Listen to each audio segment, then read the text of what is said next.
Himalayan dialogues के स्त्री रचना के रंग कार्यक्रम में मैं सुनीता भास्कर, मैं विनीता पाठक का नमस्कार। नमस्कार। दोस्तों, बहुत लंबे समय के बाद हम इस कार्यक्रम को लेकर आए हैं।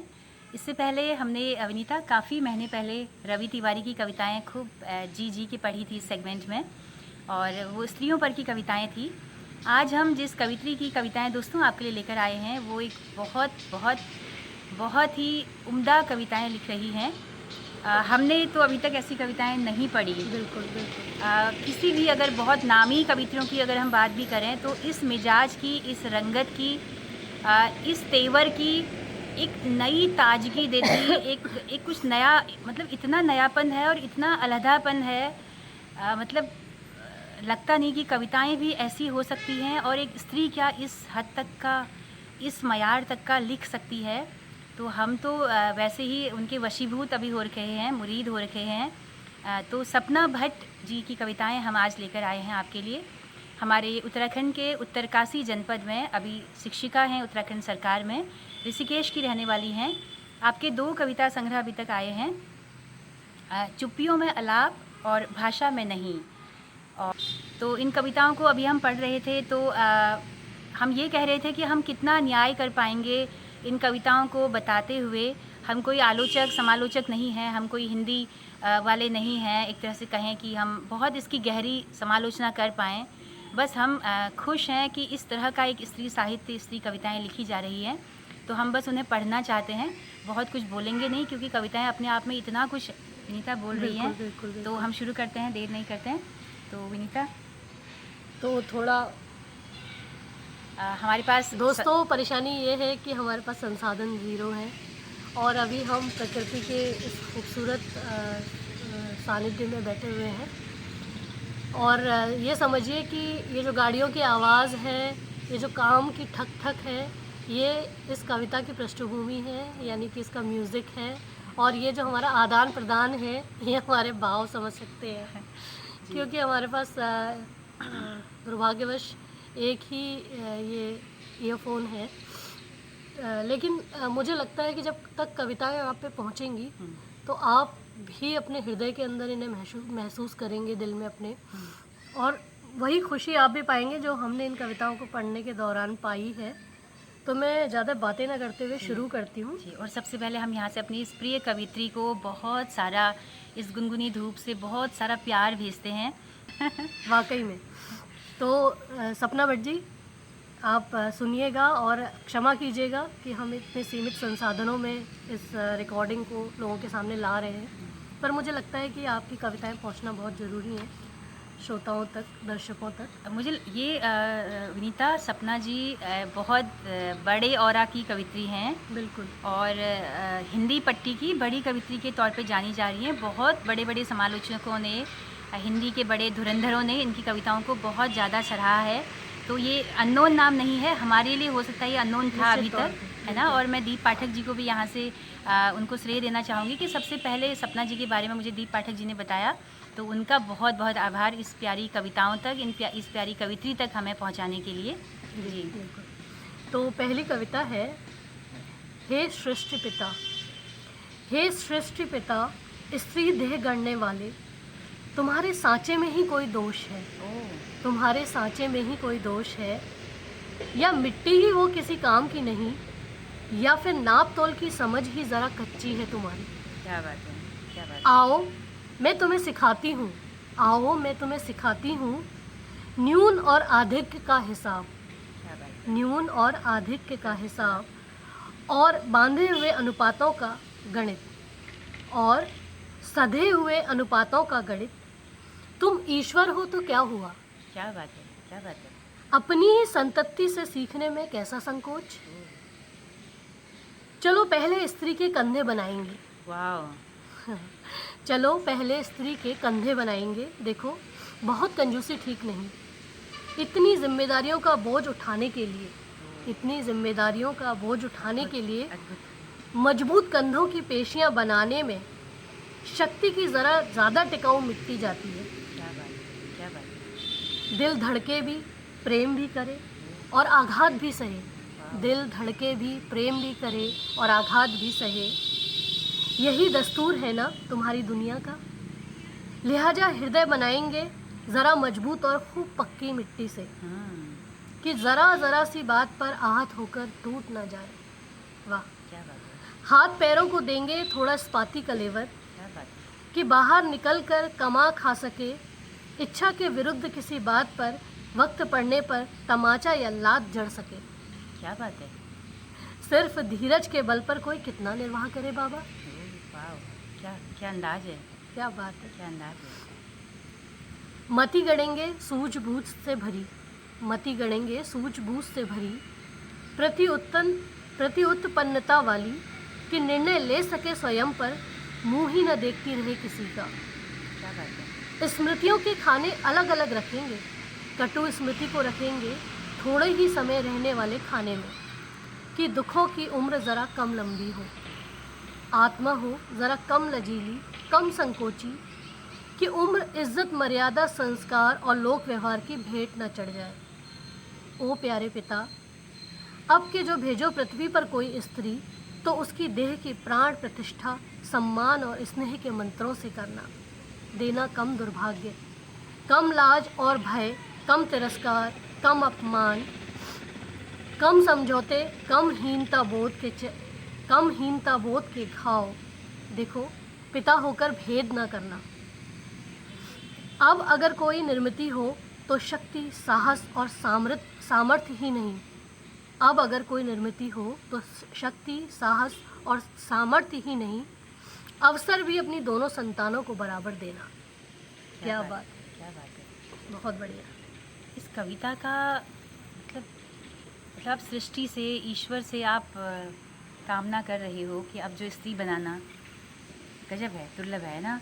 सारी स्त्री की जो परिभाषा है वो एक कुछ पंक्तियों में चंद समेट के रख दी है ना।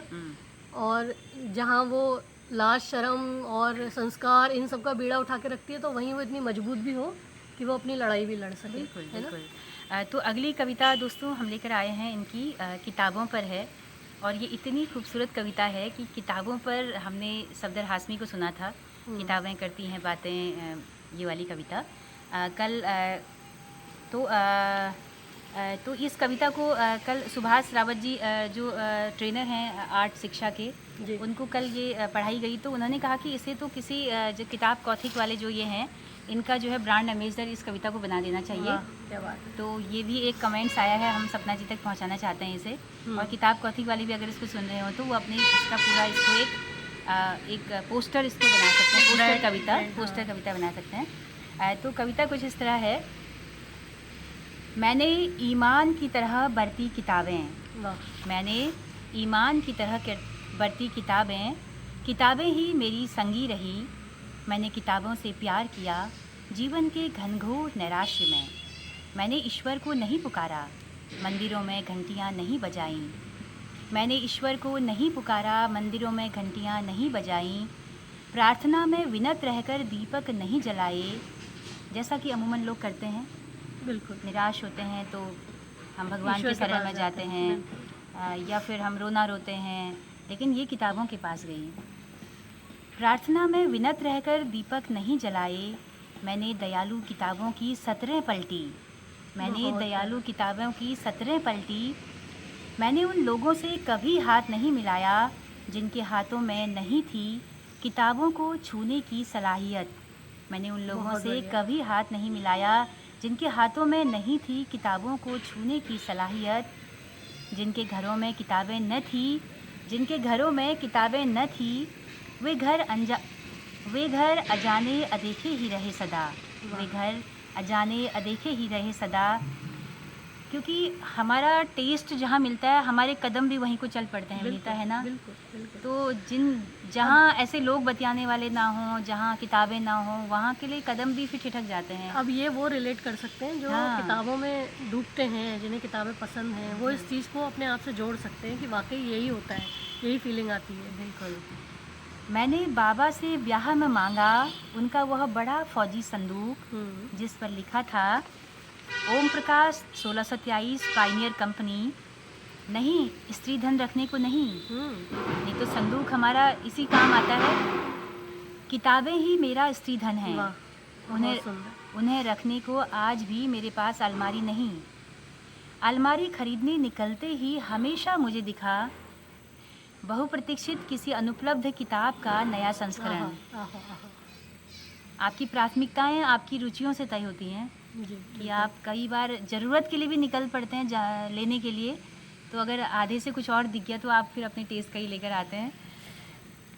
अलमारी खरीदने निकलते ही हमेशा मुझे दिखा बहुप्रतीक्षित किसी अनुपलब्ध किताब का नया संस्करण। मैंने किताबों से प्रणय किया, मैंने किताबों से प्रणय किया, किताबों से लिपट कर रोई। आहा, किताबें ही मेरी राजदार रही। बहुत खूब। मेरे भीतर अस्थि रक्त मांस मज्जा नहीं, मेरे भीतर अस्थि रक्त मांस मज्जा नहीं, किताबों की सीली सी गंध है, किताबों की सीली सी आहा, गंध है, बहुत सुंदर। किताबों की ही क्षुधा है और प्यास भी। मैंने माँ से नहीं किताबों से सीखी दुनियादारी, मैंने माँ से नहीं किताबों से सीखी दुनियादारी, किताबों ने ही मुझे बेहतर मनुष्य होने में सहायता की। मैंने अकेले चलते हुए काटे सबसे कठिन दिन, मैंने अकेले चलते हुए काटे सबसे कठिन दिन, सबसे खराब मौसम गुजारे इन्हीं के सहारे। किताबें ही मेरे जीवन का सरमाया हैं, किताबें ही मेरे जीवन का सरमाया हैं। मेरे बाद मेरा सब कुछ बट जाएगा मेरे बच्चों में। ज़रा गौर फरमाना विनीता इस बिल्कुल पंक्तियों को। बिल्कुल, इस पंक्ति ने तो मुझे हिला दिया। मेरे बाद मेरा सब कुछ बट जाएगा मेरे बच्चों में, जैसा कि पूरा सिस्टम ही यही है ना। सिस्टम है हाँ, कि बच्चों में संपत्ति बटेगी, ये सब होगा, लेकिन कुछ संपत्तियां जो बिल्कुल अकूत होती हैं। किताबें मगर 14 बरस की उस पहाड़ी बच्ची को मिलेंगी, मेरे बाद मेरा सब कुछ बट जाएगा मेरे बच्चों में। किताबें मगर 14 बरस की उस पहाड़ी बच्ची को मिलेंगी, जो 4 कोस आंधी पानी में चलकर पुरानी किताब लौटाकर मुझसे नई मांग ले जाती है। हाँ, बहुत बढ़िया। मुझसे बहुत नई सुंदर, मांग ले जाती बहुत है। ही बढ़िया। क्या अभिनीता, बात है। इससे मुझे ना पीछे से वो भी ये लग रहा है कि शिक्षिका एक सुदूर पहाड़ी गांव में रहती है, वहाँ पे शिक्षिका है। तो सोचो, इतनी इस आला दर्जे की कवित्री अगर सुदूर पहाड़ में रहती है तो वो अपने आसपास को कितना ज़्यादा आलोकित करती होगी, कितना बिल्कुल। प्रभावित करती होगी। हाँ। मैंने देखा कि स्कूल की बच्चियाँ टीचर से बहुत इम्प्रेस रहती हैं, उसको रोल मॉडल मानती हैं।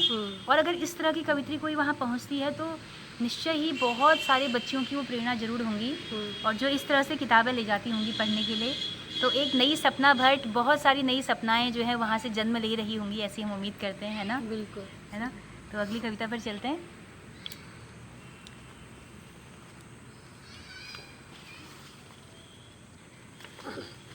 अगली कविता जो है मुझे लगता है कि इस पर तो लगातार बात होती आ रही है और होनी भी चाहिए। और लेकिन अभी भी ये समाज में जो है मुंह फेर लेने या मुंह बिचका लेने की बात मानी जा रही है। तो अभी आपने सुना होगा कि एक स्टेट ऐसी है जो अभी मेंस्ट्रुएशन लीव डिक्लेयर कर रही है।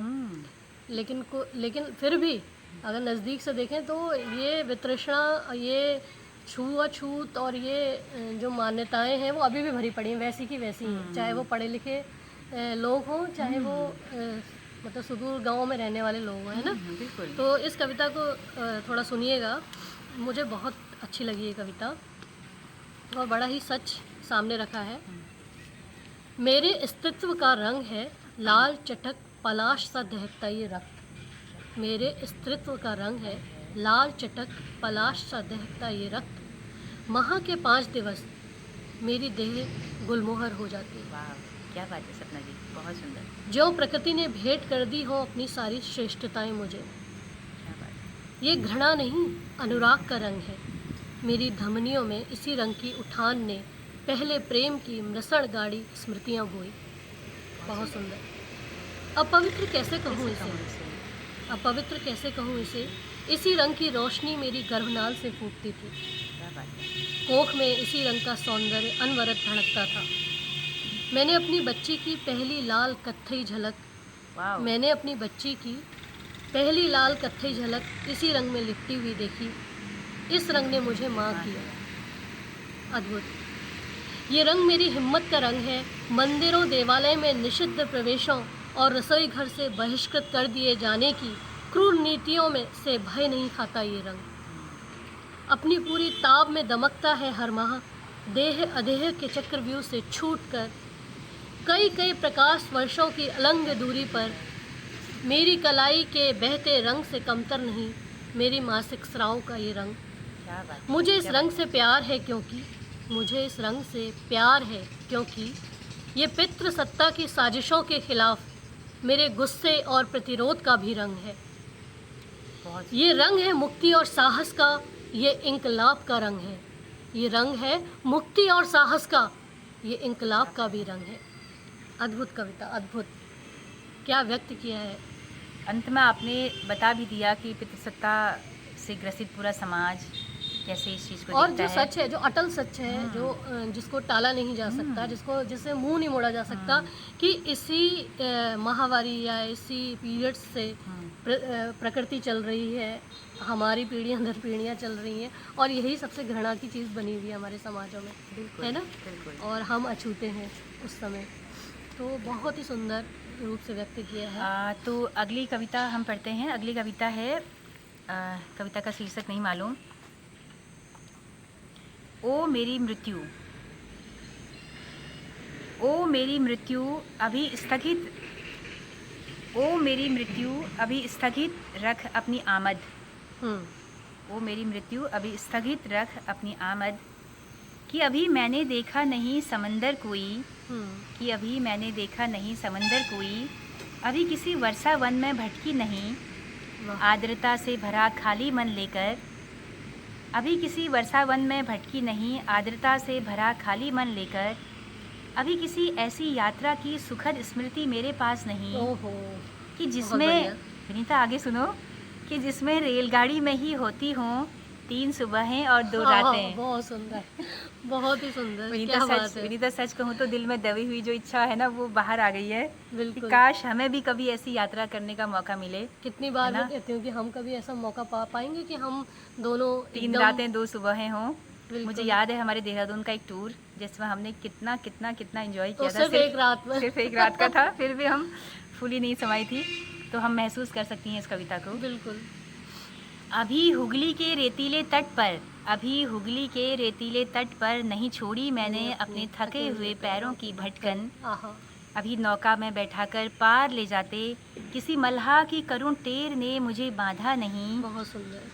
हे मृत्यु अभी अपना स्थगित कर अपनी आमद, है ना। अभी मेरे पास नहीं है दोस्तोवस्की का समूचा साहित्य। ओहो। पढ़ने की जो ललक है कवित्री की वो दिखाई देती है कि अभी मेरे पास नहीं है दोस्तोवस्की का पूरा समूचा साहित्य। अभी मैंने किरोस्तामी को पूरा जाना नहीं, वाह। अभी मैं कैसे मर जाऊं, है ना। अभी माजिद मजीदी की एक फ़िल्म है, माजिद मजीदी की बहुत बढ़िया। फिल्में देखी हैं, ईरानी जो हमारे फिल्म डायरेक्टर हैं। अभी माजिद मजीदी की एक फ़िल्म राह तकती है मेरे फ़ोन की गैलरी में चुपचाप, हाँ, बहुत है सुंदर। ना। अभी मेरा एक दोस्त जूझ रहा है हर सांस के लिए, अभी उसके माथे पर ठंडे पानी की पट्टियाँ नहीं रखी, उसे दिलासा नहीं दिया। अभी मेरी बच्ची छोटी है नन्ही सी, ओहो। अभी क्या मेरी बात है। बेटी बच्ची ही है नन्ही सी, अभी मैंने उसे दोस्त नहीं किया। हाँ, हाँ, हाँ। अभी बहुत सुंदर।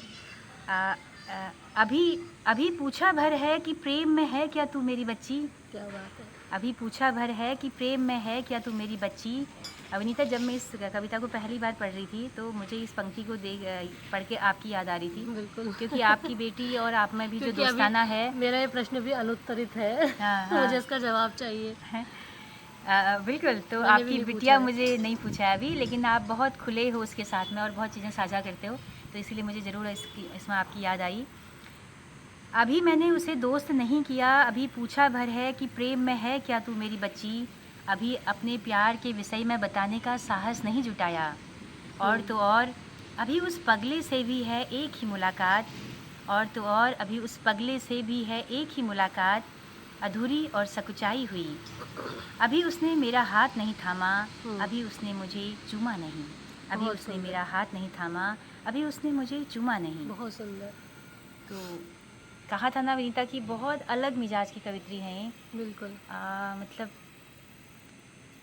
समझ नहीं आता कि कहाँ से इस तरह का एक और कैसे हम मिजाज। कविताओं को पी लें, कैसे हम उसको हाँ। व्यक्त करें, ये समझ में नहीं आ रहा है ना। बिल्कुल बिल्कुल।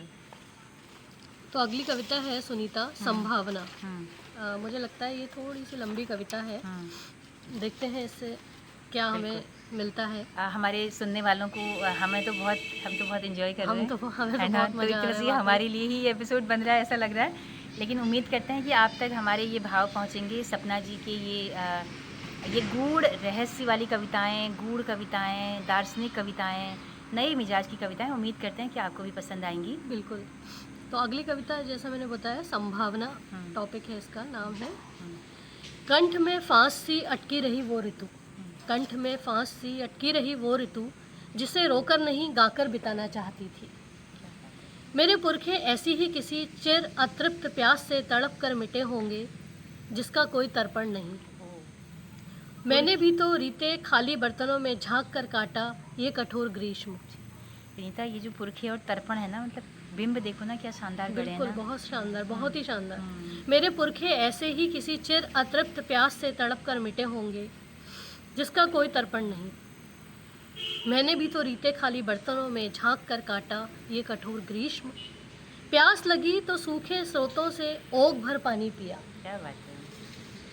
ईश्वर ने भूख सौंपी तो बुझे चूल्हों के आगे हाथ पसार दिए। क्या बात। ईश्वर ने भूख सौंपी तो बुझे चूल्हों के आगे हाथ पसार दिए। हरे बुग्यालों में गाय बकरियां चराते नन्हे गोल मटोल भोटियों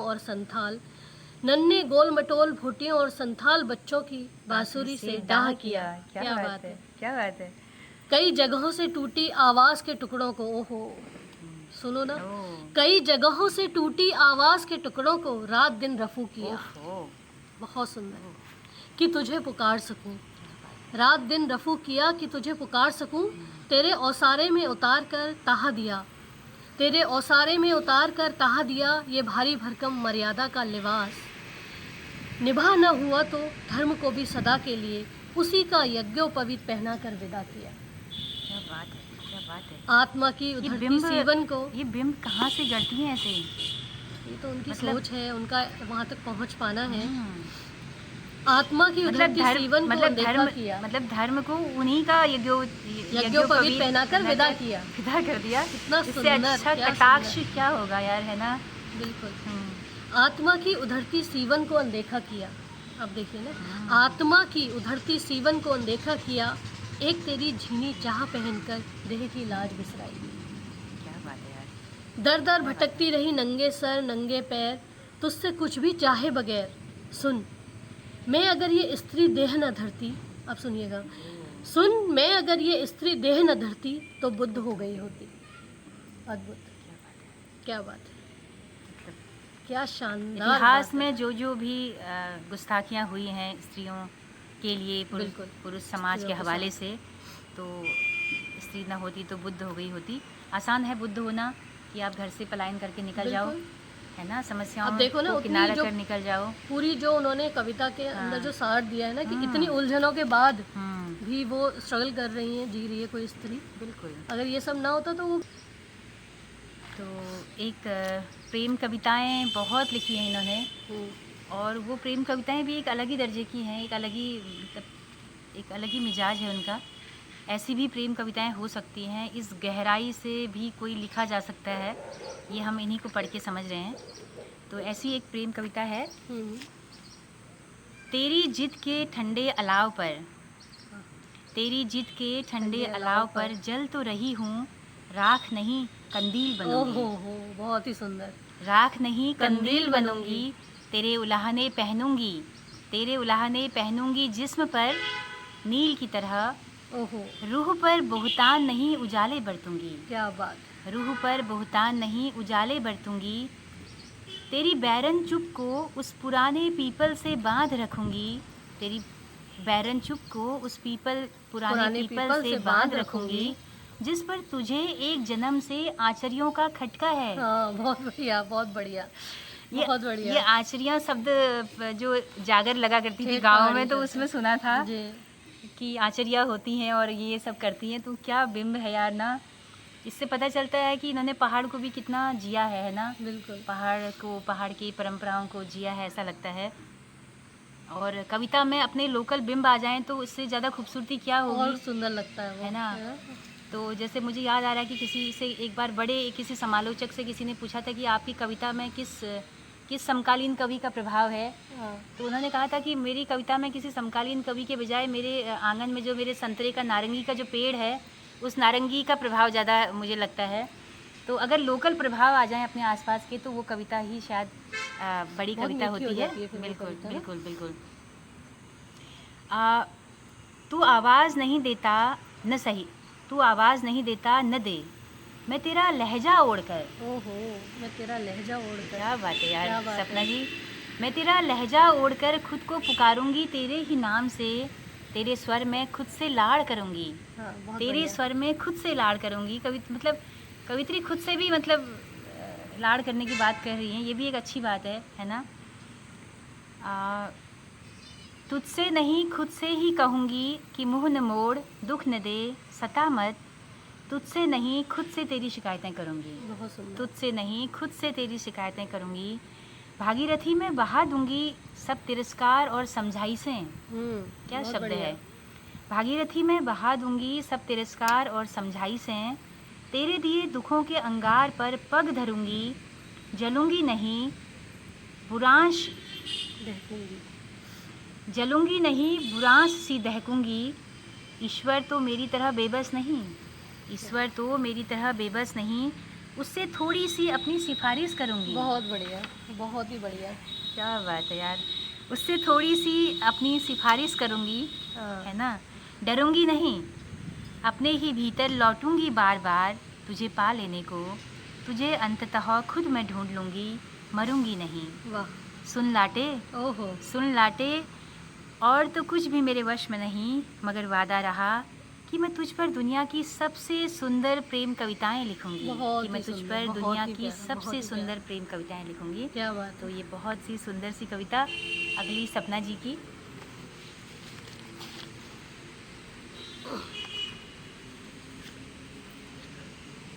अगली कविता है दोस्तों रियायत।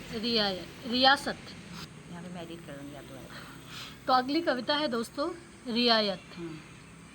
सुनिएगा सुनीता, ध्यान से सुनना जरा सा। बिल्कुल। क्या क्या रियायतें रियायतें कैसी सपना जी हैं, हमें क्या दे रही हैं, जरा बिल्कुल। देखें। रसोई घर में एकदम ठीक अनुपातों में जायके का ख्याल, रसोई घर में एकदम ठीक अनुपातों में जायके का ख्याल, कि दाल में कितना हो नमक, जो सुहाए पर चुभे नहीं। ओ यार क्या बात है। जो सुहाए पर चुभे चुभे नहीं। नहीं, क्या बात है यार। कितनी हो चीनी चाय में, कितनी हो चीनी चाय में कि फीकी ना लगे और जबान तालू से चिपके भी नहीं। देख रहे हो, ये एक रसोई घर संभालने वाली महिला के लिए रोज का स्ट्रगल है ना।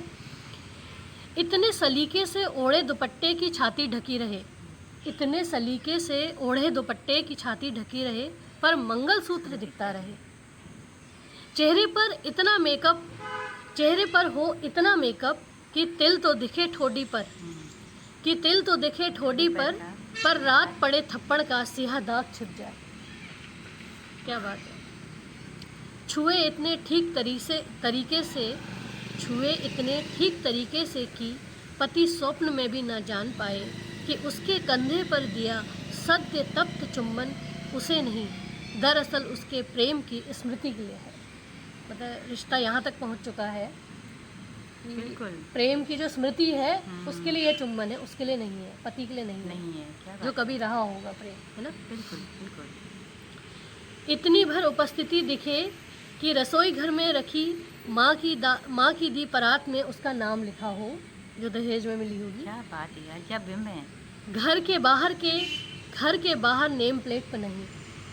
दोबारा इतनी से। भर उपस्थिति दिखे कि रसोई घर में रखी माँ की दी परात में उसका नाम लिखा हो, पर घर के बाहर नेम प्लेट पर नहीं। और यही होता है अमूमन कि घर की किश्तों की साझेदारी पर उसका नाम हो, कि घर की किश्तों की साझेदारी पर उसका नाम हो, पर घर गाड़ी के अधिकार पत्रों पर कहीं नहीं। अगर कमाने वाली है पत्नी तो जो खर्च है वो साझे के होंगे, लेकिन गाड़ी या संपत्ति या जो भी चीज़ें हैं वो घर में पति की मिल्कियत होगी। बिल्कुल। कुछ इतना सधा और व्यवस्थित है स्त्री मन, कुछ इतना सधा और व्यवस्थित है स्त्री मन कि कोई माथे पर छाप गया है तिरिया चरित्रम, कि कोई माथे पे छाप गया है तिरिया चरित्रम, जिसे देवता भी नहीं समझ पाते, मनुष्य की क्या बिसात। जो कहा जाता है तंज में बिल्कुल। कि त्रिया चरित्र को तो भाई जहाँ भगवान पर तक आप नहीं समझ जहाँ पाए। पर आप किसी स्त्री को सध ना पाओ ना, हम्म, समझ ना पाओ, सध ना पाओ, वहाँ पर एक ही आरोप लगता है, त्रिया चरित्रम। बिल्कुल। और इस तरह स्त्री को मनुष्य की संज्ञा और श्रेणी से बेदखल कर दिया गया है। इस तरह स्त्री को मनुष्य की संज्ञा और श्रेणी से बेदखल कर दिया गया है। इतनी असह्य नाटकीयता और यंत्रवत अभिनय से थककर, इतने सारे सलीकों, तरतीबी और सही हिसाब के बीच एक स्त्री थोड़ा सा बेअदब बेसलीका हो जाने और बेहिसाब जीने की रियायत चाहती है। बेढब, हाँ, बेअदब कहा ना आपने, बेढब है, थोड़ा सा दोबारा पढ़ दो। इतनी असह्य नाटकीयता और यंत्रवत अभिनय से थककर, इतने सारे सलीकों, तरतीबी और सही हिसाब के बीच एक स्त्री थोड़ा सा बेढब बेसलीका हो जाने और बेहिसाब जीने की रियायत चाहती है। क्या पंक्तियाँ हैं यार ये। बहुत ही सुंदर पंक्तियां हैं। जैसा नाम था रियायत, बिल्कुल। सपना जी कहाँ से ले आते हैं आप इन बिंबों को। वास्तव में मतलब बहुत बड़ी कोई नारे लगाने की ज़रूरत नहीं पड़ी, बहुत बड़े नारीवादी विमर्शों की ज़रूरत नहीं पड़ी। कितने आसान से शब्दों में आपने हमें रियायत मांगी, जो थोड़ा बेहिसाब रियायत है, और थोड़ा सा बेसलीका होने की बात भी हो रही है, थोड़ा बेढब होने की बात हो रही है। हर चीज़ सधी हुई हो ज़िंदगी में, ऐसा ज़रूरी नहीं है। कुछ चीज़ें बेअदब बेढब भी होनी चाहिए, और उसे बर्दाश्त किया जाना चाहिए सामने वाले ने, है ना। बिल्कुल। तो एक अगली कविता है इनकी, रोना, है ना। रोने के लिए जगहें कहीं नहीं थी, रोने के लिए जगहें कहीं नहीं थी, घर के किसी कोने ने नहीं दी कभी खुलकर घड़ी भर रो लेने की सहूलत। हाँ, क्या बात है। घर के किसी कोने ने नहीं दी कभी खुलकर घड़ी भर रो लेने की सहूलत। रसोई में प्याज काटते बहुत बार रसोई में प्याज काटते बहुत बार कृतज्ञता से भर आया मन।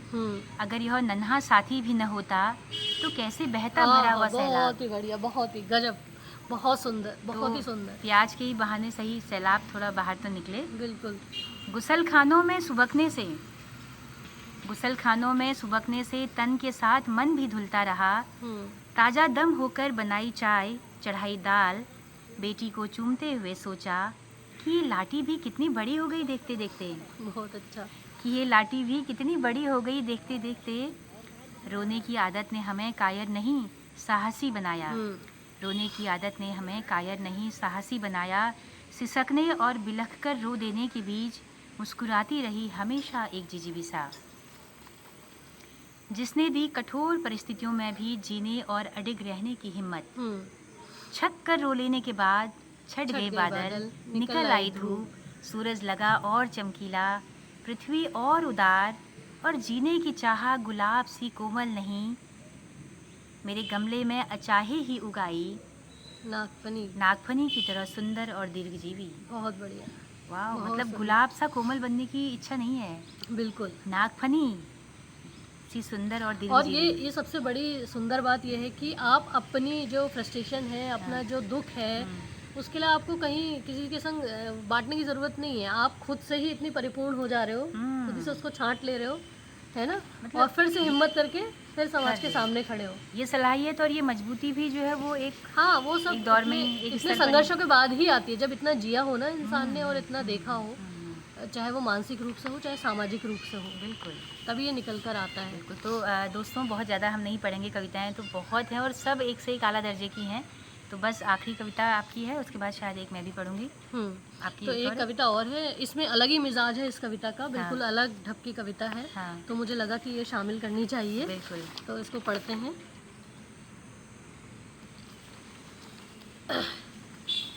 हमें इस कहराती पृथ्वी की आह लग गई, फिर से पढ़ रही हूँ। हमें इस कराहती पृथ्वी की आग लग गई, हमें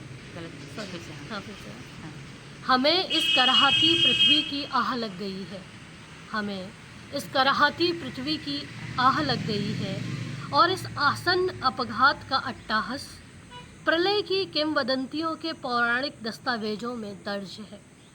क्या शब्द लाई हैं।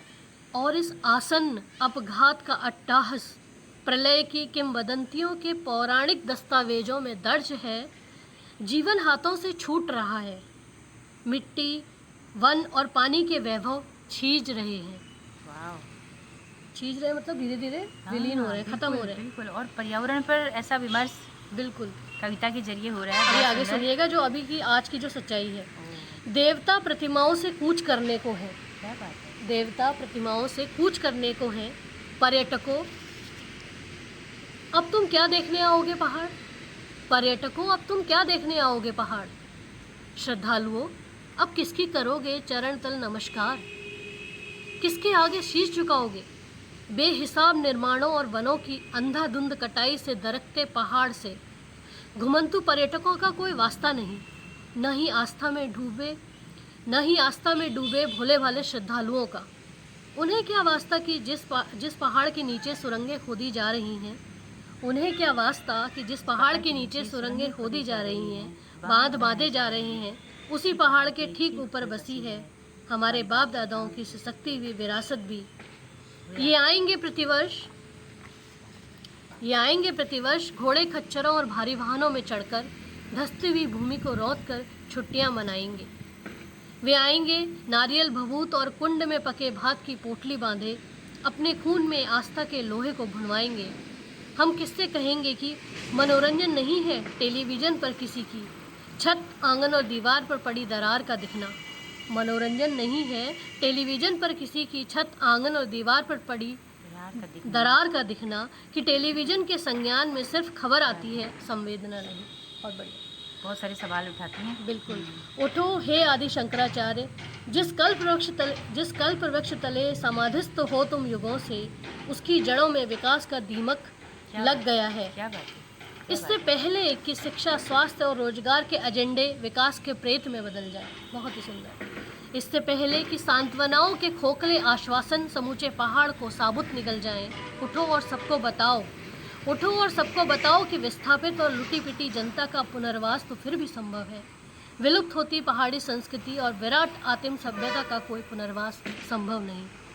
विलुप्त होती पहाड़ी संस्कृति और विराट आदिम सभ्यता का कोई पुनर्वास संभव नहीं है। बहुत ही बढ़िया तंज और कटाक्ष है जो आज की स्थितियां हैं, जो पर्यटन के नाम पर जो चल रहा है, विकास के नाम पर जो चल रहा है पहाड़ों के अंदर में, और जो मतलब आज की जो संस्कृति का जो प्रदर्शन है वो भी बिल्कुल ही बहुत ही अलग ही किस्म से नज़र आ रहा है समाज में ना। और आखिरी पंक्तियों में बता देती हैं कि कुछ चीज़ें तो चलो आप भरपाई कर लोगे उनकी, हाँ बिल्कुल, लेकिन जो चीज़ हम देखो जो पुरानी पीढ़ी जा रही है ना, उसके साथ जो ज्ञान का भंडार जा रहा है, क्या हम उसको वापसी कर सकते हैं? बिल्कुल नहीं कर सकते। हम अपने भाषाओं हमारी को, बोली, अपनी हमारी बोलियों भाषा। को, शब्दों को खत्म कर चुके हैं, क्या हम उनकी भरपाई कर सकते हैं?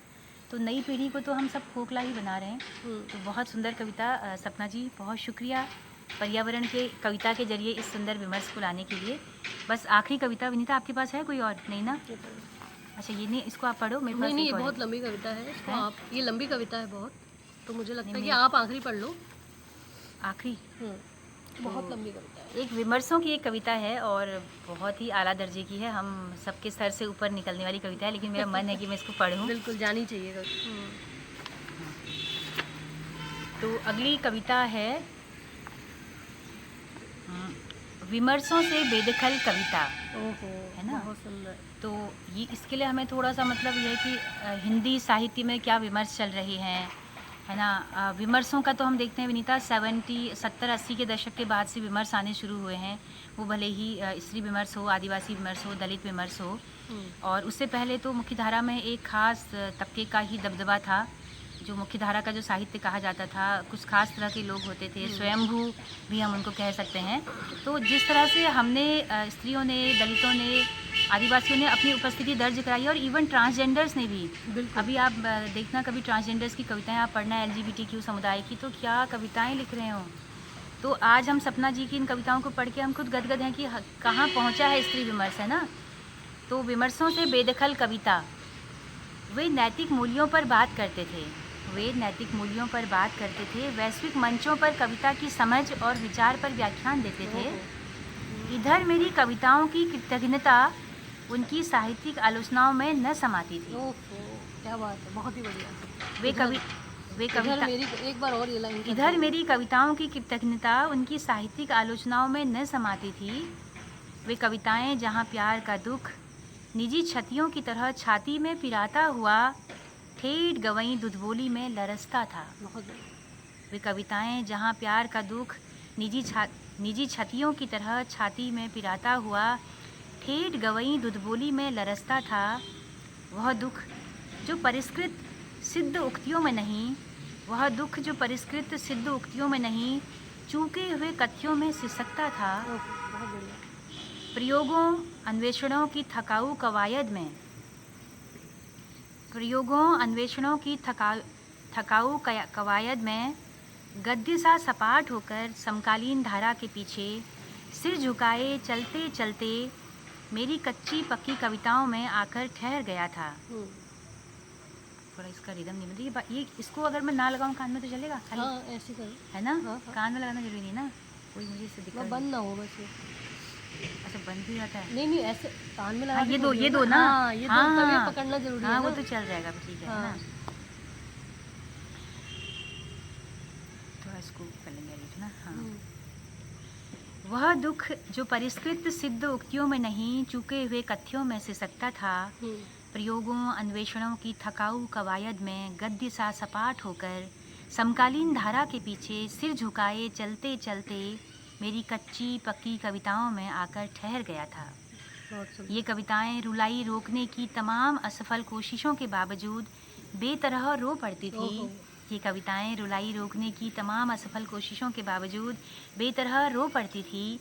सब एक जाति की थी, सब एक ही माँ की कोख से जनी हुई, एक सा दुख कहती थी और एक सी लगती थी। बहुत सुंदर। एक सा दुख कहती थी सो एक सी लगती थी। ये कविताएं उनकी अलिखित नियमावली के घोषित खाकों में कहीं समाती न थी। ये कविताएं उनकी अलिखित नियमावली के घोषित खाकों में कहीं समाती न थी। उनके लिए प्रेम के दुखों को कहती कविताएं सामाजिक चिंताओं के हस्तक्षेप से बेदखल कोई चीज़ थी। उनके लिए प्रेम के दुखों को कहती कविताएं सामाजिक चिंताओं के हस्तक्षेप से बेदखल कोई चीज़ थी। बकौल उनके साहित्य में इस तरह के दुख कुकुरमुत्तों जैसे उगाए थे। ये तंज होगा, एक तंज ही है, ये तंज ही है कि साहित्य के नाम पे केवल रोना ही रोया जा रहा है। बिल्कुल। उनका यह कहना था कि यह दुख जरूरी वनस्पतियों के आरक्षित अरण्य में गाजर घास की तरह अनुपयोगी होकर भी बेवजह ही जगह घेर रहा था। उनका यह भी कहना था कि यह दुख जरूरी वनस्पतियों के आरक्षित अरण्य में गाजर घास की तरह अनुपयोगी होकर भी बेवजह ही जगह घेर रहा था। क्या शानदार लिखा है ना, बहुत शानदार। उन्हें यह भी भय था कि ये कुकुरमुत्ते सा दुख उनकी तथाकथित क्रांति पर जिद्दी फफूद की तरह न चिपक जाए। क्या बात है। ये हिंदी के बड़े धुरंधरों को बड़ा तंज है उनका। हाँ, बिल्कुल व्यंग है। शायद प्रेम उनके भी चूके लड़खड़ाए जीवन में, शायद प्रेम उनके भी चूके लड़खड़ाए जीवन में चूके हुए अवसर की तरह आया था। बिल्कुल सही। लिहाजा अंतर्विरोध के मारे पंडित प्रेम को गल्प कहते थे और खिसिया कर प्रेम कविताओं को अपने तयशुदा राजनीतिक विमर्शों से बाहर कर देते थे। अफसोस प्रेम के दुख को अपनी आत्मा से बाहर करने की कुव्वत उनमें नहीं थी। तो ये बहुत ही सुंदर एक विमर्श की कविता। पैरों में हो जाता है दिक्कत, इससे ऐसे कर देते हैं ना। हाँ, तो दोस्तों बीच में। हाँ, ठीक। तो दोस्तों ये कविताएं हमने पढ़ी सपना जी की। कितना हम आप तक उनकी भावनाओं को कन्वे करा पाए ये तो हमें नहीं पता, लेकिन हमने इस वक्त को बहुत सुंदर तरीके से जिया है। बिल्कुल, बहुत बहुत ज़्यादा आनंद महसूस किया है। बिल्कुल बिल्कुल दोपहरी के समय हम बैठे थे और शाम ढलने लगी है अब, है ना। हाँ। इस तरह से बेफिक्र होकर पढ़ना भी प्रकृति के बीच में बैठकर हमें आनंद दे गया। तो उम्मीद करते हैं आप सबको भी ये कविताएं पसंद आई होंगी। तो अगर पसंद आई हो तो अपना फीडबैक हमें ज़रूर दीजिएगा ताकि हम अगली बार और बेहतर कविताएं आप तक लेकर आएँ। तो हिमालयन डायलॉग के स्त्री रचना के रंग इस कार्यक्रम में मैं सुनीता भास्कर, मैं विनीता पाठक को दीजिए इजाज़त। नमस्कार। नमस्कार।